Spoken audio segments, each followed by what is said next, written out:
Alright, also look, welcome back to the channel, and in today's video, we're going to be talking about the co-main event for the highly anticipated UFC 309 fight card. Charles do Bronx Olivera versus Iron Michael Chandler. And in this video, I'm going to be going over why I genuinely believe that this rematch will be a lot closer than a lot of people are giving it credit for. So, with that being said, let's get right in to the video. And if you're new to the channel, don't forget to like, comment, subscribe, and share so you can help me reach 1,500 subscribers by May. I'll deeply appreciate you. And make sure you join the official UFC Discord, link in the description. Alright, so look, let's talk about UFC 309's co-main event of the evening, or what others might say, the people's main event. The highly anticipated rematch between Charles do Bronx Olivera versus Iron Michael Chandler. And guys, I've gone back and forth on this rematch countless times, and I've got to say, contrary to popular belief, I think this fight is going to be a lot closer than a lot of people are giving it credit for. And, you know, to be frank with y'all, I'm rolling with my guy, Iron Michael Chandler, on this one. And look, I get it. In their first fight, it ended with Charles do Bronx finishing Michael Chandler in order to claim the lightweight strap. But let's not overlook what happened in that first round. And a lot of people tend to dismiss Michael Chandler, but we've got to remember that he dominated that opening first round, even scoring a 10-8 and coming so close to knocking Charles do Bronx out on multiple occasions. And yeah, when the second round hit, Chandler made some super bad reads, got reckless, and ended up paying for it with his chin getting shattered. But contrary to popular belief, and I know a lot of people are quick to chop it up to a cardio issue, but I don't think that loss had anything to do with Michael Chandler's gas tank whatsoever. And you know, at the end of the day, it really just came to very, very poor decision making. He had his hands way too low, started swinging for the fences, and Charles do Bronx took full advantage of that, catching him clean and putting him straight out. But let's be real, the thing standing between Michael Chandler and a world title that night wasn't his gas tank. It was his poor fight IQ as well as his dramatic over-exaggeration. And I just personally think if Michael Chandler can approach this rematch with a lot more patience, better shot selection, and smarter decision-making skills, I genuinely think that he's got what it takes in order to snag that dub against Charles do Bronx Olivera.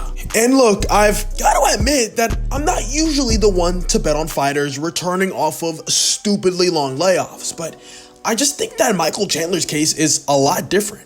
Because Michael Chandler isn't coming off of a life-threatening injury or whatever, and the possibility of him improving leaps and bounds during the years that he wasn't fighting isn't entirely out of the question. And you know, we can't forget that he's been through 2 whole training camps during the times that he was preparing for the Notorious. So it ain't like he's been out of shape and wasn't doing anything MMA related for those whole 2 years. And look, in retrospect, when we look back to their initial fight, Michael Chandler was not only able to control Charles do Bronx on the ground and also stay safe, but when Olivera took his back, a position where a lot of fighters would have gotten finished, no doubt, not only was Michael Chandler able to survive, but he managed to reverse position with relative ease. If there's anyone in the UFC who epitomizes the high explosive, all or nothing athlete, it's 1000% Iron Michael Chandler. And add in a bit of fight IQ, patience, and strategic striking,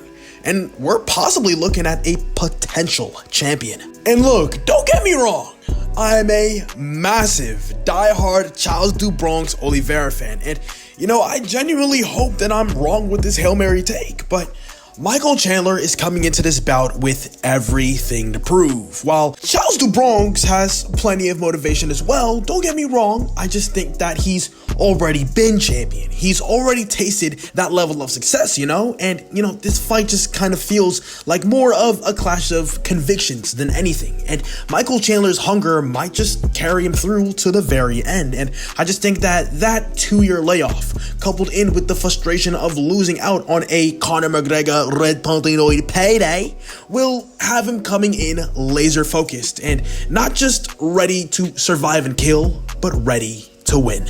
That's kind of why I've got this fight going a lot differently than it did the first time around. Helping me further my conclusion, Iron Michael Chandler by second round TKO over Charles do Bronx Olivera. And hey, Iron Michael, it's good to have you back in the octagon, baby. I'll see you at the top. But that's all I've got to say for this video. Let me know in the comment section below. Who do you guys have for UFC 309's co-main event, the people's main event? Charles do Bronx Olivera, the former lightweight champion of the world, versus Iron Michael Chandler. Let me know in the comment section below. But that about wraps up the video. Hope you guys enjoyed. Don't forget to like, comment, subscribe, and share. Thank you so much for watching, and I'll see you in the next one. Ciao.